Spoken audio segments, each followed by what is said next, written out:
Gautam sir, സമയം പോകുന്നു. Sign ചെയ്ത് കഴിഞ്ഞിട്ട് വേണമെങ്കിൽ ഇതൊക്കെ വായിച്ചു നോക്കാലോ. പിന്നെ 10:30 കഴിഞ്ഞാൽ ഇന്ന് സൈൻ ചെയ്യണ്ടെന്നാ സാറ് പറഞ്ഞിരിക്കുന്നത്. നിധി, എങ്കിൽ പിന്നെ മുഹൂർത്തം തെറ്റിക്കണ്ട, അങ്ങ് സൈൻ ചെയ്താലോ? അത് വേണ്ട ഗൗതം. 10:30 ആവാൻ ഇനിയും 15 മിനിറ്റ് ഉണ്ട്. സൈൻ ചെയ്യാൻ ഒരു 5 മിനിറ്റ് പോരെ? ഒരു 10 മിനിറ്റ് കൊണ്ട് വായിച്ചു തീർക്ക്. വേഗം ആവട്ടെ.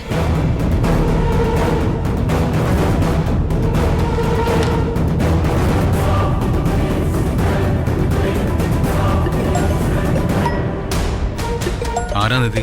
അമ്മയെ വിളിക്കുന്നത്. സർ, ഞാനിതൊന്ന് അറ്റൻഡ് ചെയ്തോട്ടെ. No issue.